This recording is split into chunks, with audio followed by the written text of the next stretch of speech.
Hello, good evening guys. So, mag-discuss tayo ngayon about sa welder qualification test as per ASME Section 9, basic requirements only. Okay. So, sa ASME Section 9, qualification standard for welding, brazing, and fusing procedures. Welders, bracers, and welding, bracing, and fusing operators. So, may mga requirements tayo divided into 4 parts.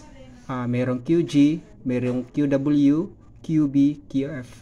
So ang QG natin contains general requirements for all metal joining processes. Ang QW contains requirements for welding.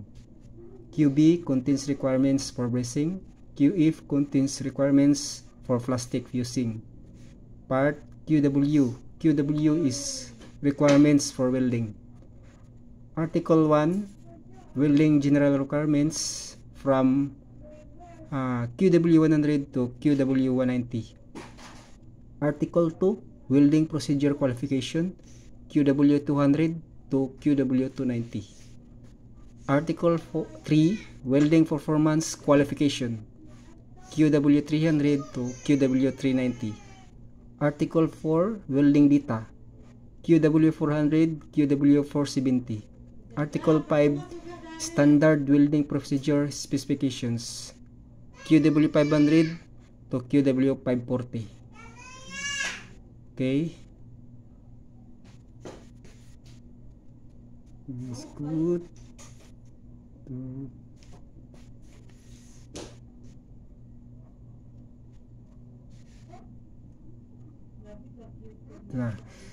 So, we talk about WPS PQR, WQT, WPQ.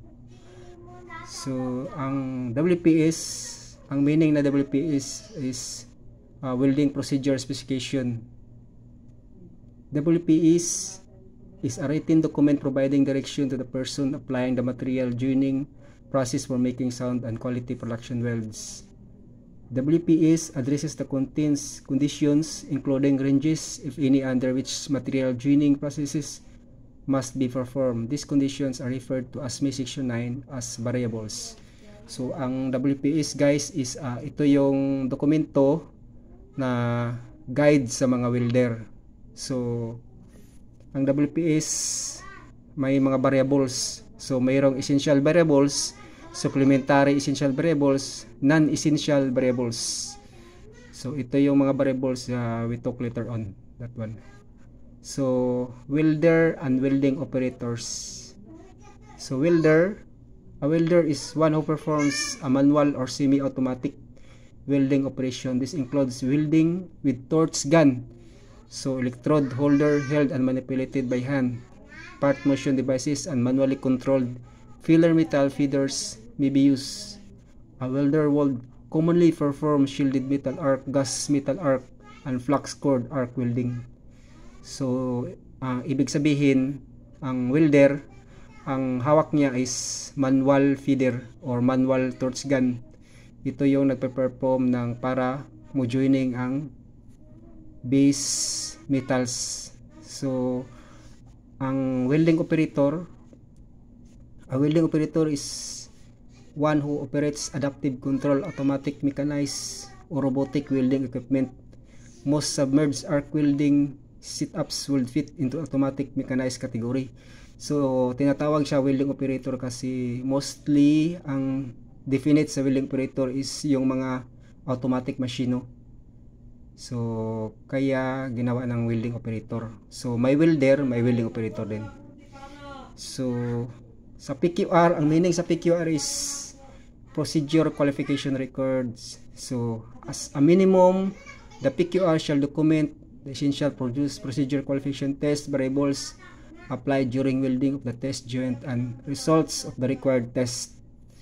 So, i-discuss ko sa inyo yung PQR. Ang PQR, ito yung unang dokumento na gagawa tayo ng mga data. So, yung mga actual data natin kung maghinang tayo, so, i-record natin yan para magawa natin ng PQR para babasehin natin doon sa WPS natin lagay. Halimbawa mga voltage, amperage, mga test metal o anong mga consumables na gagamitin. Doon naka-record sa PQR. So WQT, WPQ, Welder Qualification Test Welding Performance Qualifications. So WQT is Welder Qualification Test.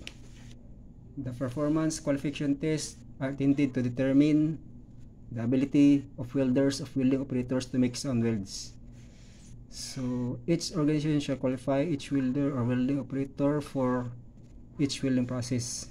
So dito na tayo sa variables for welders and welding operator for performance qualifications. So what is essential variable? Essential variable are those conditions in which change is considered to affect the mechanical properties of the joint.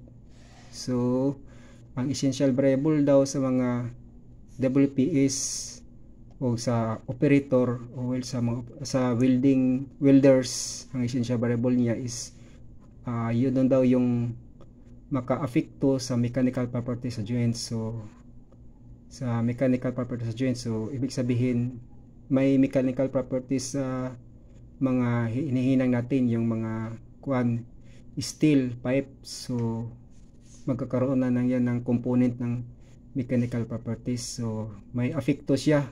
Ibig sabihin ito yung essential variable na affect sa mechanical properties.